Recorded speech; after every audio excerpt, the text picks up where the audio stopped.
औज़ुबिल्लाहि मिनश्शैतानिर्रजीम बिस्मिल्लाहिर्रहमानिर्रहीम अल्लाहुम्मा सल्लि अला मुहम्मदिन व आले मोहम्मद। अस्सलाम वालेकुम सामईन नाज़रीन, आज की इस क्लिप में मैं एक यूट्यूबर हैं सैयद अली हैदर, उनके कुछ बातों का मैं जवाब देना चाहूँगी।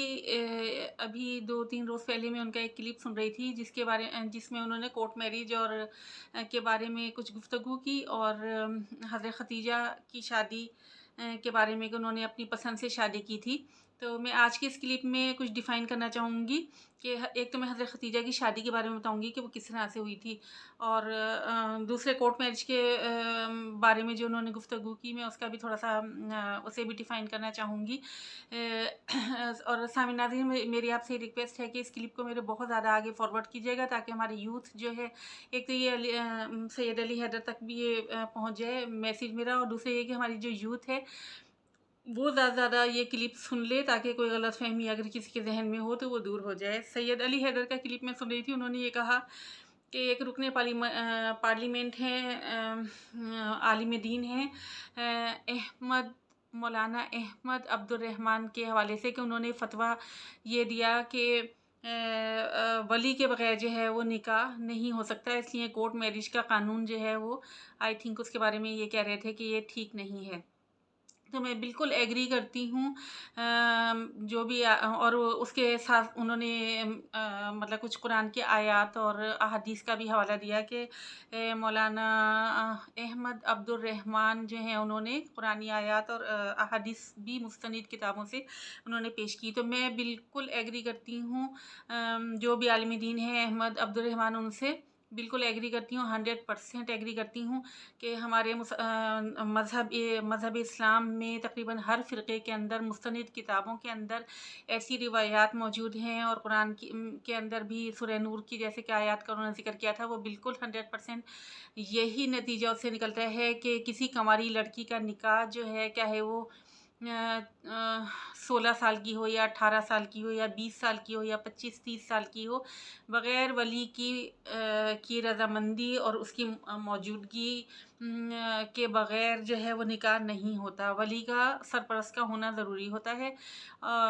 लिहाज़ा ये कोर्ट मैरिज का क़ानून जो है, इसको हमें रिव्यू करना पड़ेगा कि ये ज़ाहिर है कि गैर इस्लामी एक क़ानून है। इसको ख़त्म ही कर देना चाहिए, और क्योंकि इसकी वजह ये है कि क्योंकि असरात बहुत बुरे हमारे माशरे पर हो रहे हैं। अब ये जो है, एक तो ये अच्छा, उन्होंने सैयद अली हैदर ने ये कहा कि फिर अगर कोर्ट मैरिज के क़ानून को ख़त्म कर दिया जाए तो फिर तो लड़कियां अपनी पसंद से शादी कर ही नहीं सकती, क्योंकि बहुत से, उसके बाद उन्होंने कहा कि बहुत से पेरेंट्स सही फ़ैसले नहीं कर रहे होते, यानी ये अदले-बदले की शादियों वग़ैरह का ज़िक्र उन्होंने किया। तो मैं ये जवाब देना चाहूँगी कि ये जो आपने कहा ना, ये ठीक है कि हमारे यहाँ बाज़ औक़ात गाँव देहातों के अंदर जायदाद वग़ैरह के तनाज़ात में ये हो जाता है कि जी जायदाद वग़ैरह के उसमें कि गैर ख़ानदान में ना चली जाए, तो बेजोड़ शादियाँ बाज़-अक़्क़त कर दी जाती हैं। इंटीरियर सिंध में मैंने ये सुना है, और इसके अलावा इंटीरियर पंजाब में अदले-बदले की शादियों में कुछ गलत फ़ैसले, शायद वो एज वग़ैरह का ख़्याल नहीं रखा जाता, या लड़कियों की रज़ामंदी का ख़्याल नहीं रखा जाता। तो मैं ये जवाब दूँगी कि देखें, ये जो वाक़यात हो रहे हैं ना, तो ये जिन ख़वातीन के साथ हो रहे होते हैं ना, इंटीरियर सिंध या इंटीरियर पंजाब, वो ख़वातीन कभी भी अपने घर से निकल के कोर्ट्स तक नहीं पहुँच पाती और अपनी मर्ज़ी के फ़ैसले वो नहीं कर पाती। उनके साथ तो वही हो रहा होता है कि जो उनकी किस्मत में लिखा हुआ होता है, और उनके पेरेंट्स जो कर रहे होते हैं, वही लिखा हुआ होता है। और ये ज़्यादातर कोर्ट मैरिज के क़वानीन, कोर्ट मैरिज के जो वाक़यात हैं, ज़्यादातर शहर में रहने वाली लड़कियों के साथ होते हैं। उनमें से 50% अगर हम मान भी लें कि ये पसंद की शादी का चक्कर होता है, लड़कियां खुद अपनी मर्ज़ी से घर छोड़कर जाती हैं, तब भी उनका नतीजा गलत ही होता है। ये शादी ख़त्म होती है, और कोर्ट मैरिज, और क्योंकि बैक पे फिर पेरेंट्स नहीं होते, तो फिर उसके बाद वो लड़कियां गलत हाथों में चली जाती हैं, या फिर वो शेल्टर होम्स वगैरह में पनाह लेने पर मजबूर होती हैं। अगर इस बात की गवाही आप फैसल एदी साहब ने भी दे चुके हैं, और सारिम बर्नी और इस तरह के लोग जो शेल्टर होम्स और वेलफेयर और ऑर्गेनाइजेशंस चला रहे हैं, वो बिल्कुल गवाही देंगे इस बात की कि ये शादियाँ कामयाब नहीं होती, कोर्ट मैरिज वगैरह, और ये 100% ये शादियाँ नाकाम होती हैं। उसके बाद अगर हम ये सोचें कि 50% लड़कियां अगर अपनी मर्ज़ी से शादी कर रही हैं, वो भी नाकाम हो रही हैं, वो भी या तो गलत हाथों में चली जाती हैं, या वो शेल्टर होम्स में पनाह ले रही हैं। और 50% अगर अगवा हो रही हैं तो वह अगवा करने वाले जो हैं वो इस चीज़ से नाजायज़ फ़ायदा उठाते हैं कि वो छोटी-छोटी उम्रों की लड़कियों को अगवा कर लेते हैं और फिर वो अदालतों में ले जाके बयानात दिलवा देते हैं कि हमारी उम्र तो 18 साल है, फिर वो नादरा के सर्टिफ़िकेट को नहीं माना जाता और वो इस तरह के हालात पैदा होते हैं कि वो लड़कियाँ बहरहाल वो अगवा करने वाले कामयाब हो जाते हैं और वो जाली निकाहनामे और कोर्ट मैरिज के सबूत पेश करके और लड़कियों के को अगवा कर लेते हैं। उनके पास ही वो कोर्ट मैरिज के कानून को का बहुत ज़्यादा मिसयूज़ कर रहे हैं।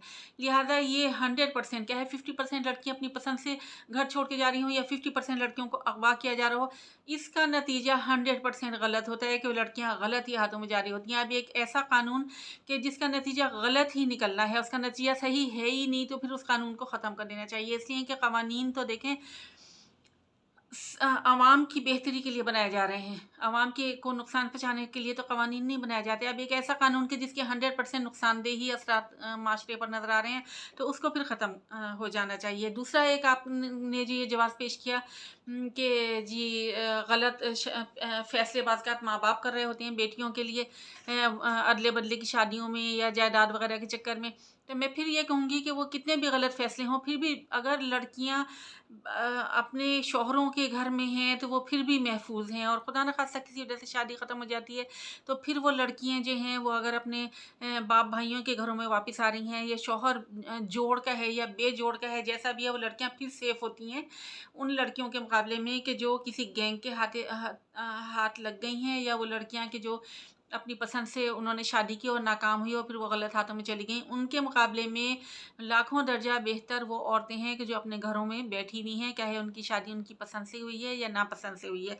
उसके बाद फिर मैं कुछ ऐसी भी मिसालें हम अपने इर्द-गिर्द देखते हैं कि लड़कियाँ शादी से पहले वो किसी और को पसंद कर रही होती हैं, लेकिन माँ-बाप समझा-बुझा के उनकी शादियाँ कर देते हैं अपनी मर्ज़ी से अपने ख़ानदान में। वो लड़कियाँ बहुत खुश नज़र आ रही होती हैं और शादी से पहले की जो उनकी पसंद और नापसंद थी, वो उस पर शर्मिंदगी महसूस कर रही होती हैं कि काश कि हमने ये सिलसिला पसंदीदगी वग़ैरह का ना ही शुरू किया होता, और वो अपने शौहर के साथ बहुत सैटिस्फ़ाई लाइफ़ गुज़ार रही होती हैं। और बहुत सी हमने ऐसी लड़कियों को देखा है कि जो पसंद से शादियाँ करती हैं और फिर वो नाकाम हो जाती हैं और वो खुश नज़र नहीं आ रही होती। इस तरह की बहुत सारी मिसालें मौजूद हैं। लिहाज़ा ये अगर आप महसूस करें कि कोर्ट मैरिज का कानून ख़त्म होने से कोई नुकसान होगा ख़वातीन को, तो ऐसा बिल्कुल नहीं है। फिर उसके बाद मैं आपको जवाब दूँगी, जैसा कि हज़रत ख़तीजा की शादी का आपने हवाला दिया। एक तो सैयद अली हैदर साहब, आप मेरे छोटे भाइयों की तरह से हैं, मेरा आपसे कोई ज़ाती इख्तिलाफ़ नहीं है और मैं आपको कुछ एडवाइस करना चाह रही थी इस सिलसिले में।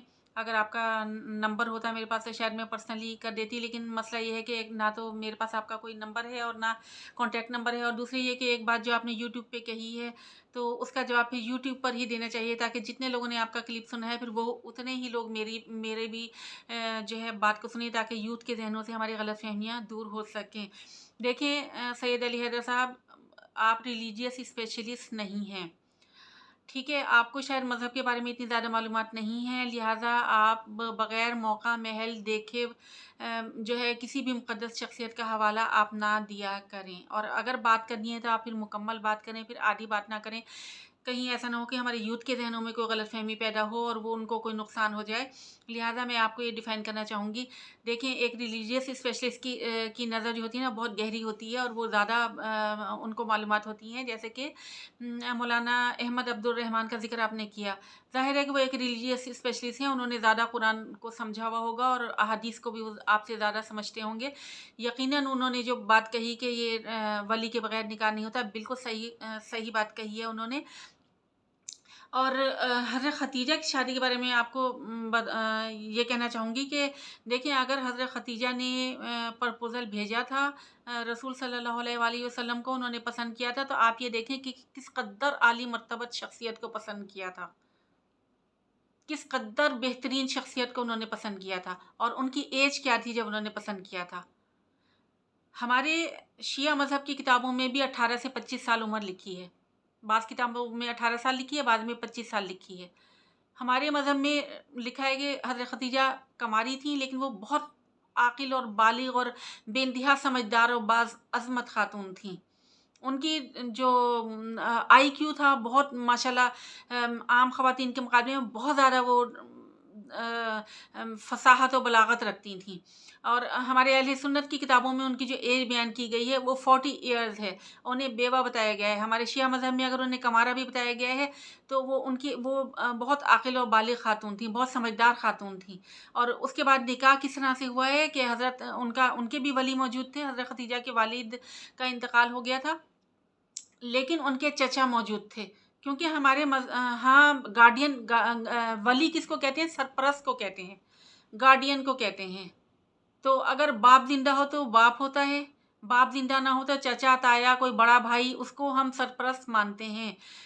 तो हज़रत ख़दीजा अलैहिस्सलाम का जब निकाह हुआ है तो उनके तो वली मौजूद थे और रसूल सल्लल्लाहु अलैहि वसल्लम के भी वालिद हयात नहीं थे, तो उनके चचा थे जिन्होंने परवरिश की थी। चचा एक वली के तौर पे मौजूद थे और निकाह जो था वो दोनों वलियों की मौजूदगी में हुआ था। और जितने अरब के बड़े-बड़े सरदार थे वो भी निकाह में मौजूद थे। हज़रत ख़दीजा का पूरा ख़ानदान भी निकाह में मौजूद था। रसूल सल्लल्लाहु अलैहि वसल्लम के रिश्तेदार भी, उनका ख़ानदान भी निकाह में मौजूद था। तो उनकी पसंद की शादी का आप इस तरह से मिसाल नहीं दे सकते। हमारे यहाँ तो अक्सर बच्चियाँ 16 या 18 साल की इतनी नासमझ होती हैं कि वो बिरादरी से बाहर और बहुत अजीब-अजीब किस्म के अगर लड़के पसंद कर रही हों तो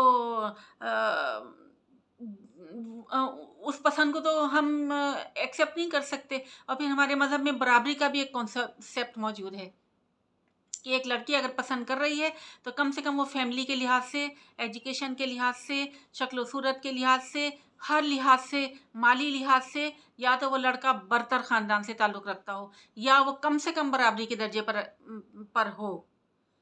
तो हज़रत ख़दीजा देखें, एक मौका महल को देखकर आप मुक़द्दस शख्सियत का हवाला दिया करें, बग़ैर मौका महल देके आप किसी मुक़द्दस शख्सियत का हवाला ना दिया करें। मैं पहले भी एक लेक्चर अपना इस चीज़ पर बना चुकी हूँ कि जब ये सियासतदानों के हवाले से इमाम हुसैन का और वाक़या करबला का ज़िक्र किया जा रहा था, तो मैंने उस वक़्त भी ये कहा था कि मुक़द्दस शख्सियत का हवाला देते वक़्त सोच लिया करें कि क्या माहौल है।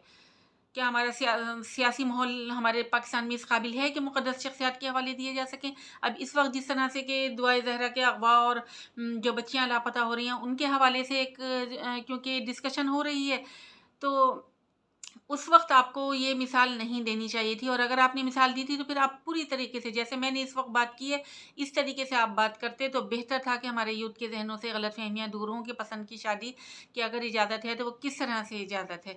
और अगर एक लड़की फ़र्ज़ करें कि वो अगर उसके पेरेंट्स उसकी पसंद की शादी पर राज़ी नहीं होते और उसकी अपनी मर्ज़ी से ज़बरदस्ती शादी कर देते हैं, तब भी मैं अपनी यंग गर्ल्स को ये एडवाइस करूँगी कि देखें, ये शादी फिर बेहतर होगी उस कंडीशन से कि जो आप किसी गैंग के हाथों में चली जाएँ या गलत हाथों में पसंद की शादी करके चली जाएँ, तो उस शादी से वो शादी फिर बहुत बेहतर होगी कि जो आपके पेरेंट्स ने आपकी मर्ज़ी के बगैर की होगी। उस शादी में आप फिर भी सेफ़ होंगी, आपके बैक पे आपका ख़ानदान होगा, आप अपने शौहर के घर में होंगी, सेफ़ होंगी। शौहर अच्छे मिजाज का हो, बुरे मिजाज का हो, जैसा भी हो, आप फिर भी एक शौहर के घर में एक औरत जो है वो बेहतर होती है। इसके और ये आखिर में मैं ये भी कहना चाहूँगी कि मेहदी अली काज़मी साहब का वाक़ई में इस वक्त ये बहुत एप्रिशिएटेबल कदम उन्होंने उठाया कि अपनी बेटी के लिए आवाज़ उठाई, जिसकी वजह से हमारे उलमा जो थे वो ये सोचने पर मजबूर हुए हैं कि ये कोर्ट मैरिज का जो लॉ है हमारे मुल्क में, उसके क्या असरात हमारे माशरे पे जा रहे हैं, हमारी यूथ की ज़िंदगियाँ ख़राब हो रही हैं। तो और आज हम भी ये सोचने पर मजबूर हुए, वरना इससे पहले वाक़ई में कितने वाक़यात होते थे बच्चियों के लापता होने के, और हम लोग इग्नोर कर देते थे कि शायद पसंद की शादी हुई होगी। लेकिन अब कितने हक़ाइक़ खुलकर सामने आए हैं, कितने लोगों के चेहरे बेनकाब हुए हैं, कितने लोगों के किरदार बेनकाब हुए हैं। और आज अगर हमारे उलमा ये सोच रहे हैं और वो अगर कोई स्टेप ले रहे हैं कोर्ट मैरिज के अगेंस्ट, तो बिल्कुल होना चाहिए। इसके ख़िलाफ़ आप बिल्कुल नहीं बोलें, मैं तो बिल्कुल एग्री करती हूँ। जो भी उलमा इस वक़्त जो है वो ये फ़तवे दे रहे हैं कि वली की इजाज़त के बगैर निकाह नहीं होता, तो वो बिल्कुल सही कर रहे हैं। कोर्ट मैरिज का क़ानून को अगर ख़त्म कर दिया जाए या कम से कम इसकी उम्र 25 से 30 साल कर दी जाए, इसलिए कि 16 से 18 साल की लड़कियां तो बिल्कुल इस एज में नहीं होती, इतनी समझदार, इतनी आक़िल व बालिग़ नहीं होती कि वो अपनी लाइफ के बारे में सही फ़ैसला कर सकें। या तो कम से कम एक लिमिट ये रखी जाए कि कोर्ट मैरिज के लिए एक लड़की की एजुकेशन कंप्लीट हो चुकी हो, उसकी उम्र वो कम से कम 25 साल रखी जाए कि 25 साल से छोटी उम्र की लड़कियां नहीं कर सकती कोर्ट मैरिज। और दूसरे ये कि कोर्ट मैरिज के कवानीन में भी थोड़ा सा तरमीम ये करनी चाहिए कि अगर कोई लड़की कोर्ट मैरिज करना चाहती है तो कोर्ट में उसके पेरेंट्स को बुला के उनसे भी बात की जाए कि आप उस बच्ची की शादी उसकी मर्ज़ी से क्यों नहीं कर रहे हैं। उनको कन्विंस किया जाए, उनसे पहले इजाज़त ली जाए कि अगर आप या तो खुद कर दें बच्ची की मर्ज़ी से शादी, और अगर नहीं करते तो फिर कोर्ट को इजाज़त दी जाए कि वो कर दे। तो इस तरह के स्टेप्स हमें लेने पड़ेंगे अगवा की वारदातों को रोकने के लिए, और बच्चियों की गलत फ़ैसले कोर्ट मैरिज के बाद गलत हालात का जो वो शिकार होती हैं उसको रोकने के लिए हमें ये सब ज़रूर करना पड़ेगा। तो सैयद अली हैदर साहब, मेरा कोई मकसद आपकी दिल आज़ारी करना नहीं है, लेकिन ये हमारे क्योंकि यूथ के मुस्तकबिल का सवाल है, हमारी कौम की बेटियों के मुस्तकबिल का सवाल है, और एक मुक़द्दस शख्सियत का क्योंकि आपने हवाला दिया था, इसलिए मुझे ये एहसास हुआ कि मुझे इस टॉपिक पे ज़रूर बोलना चाहिए। नेक्स्ट क्लिप तक के लिए अल्लाह हाफ़िज़।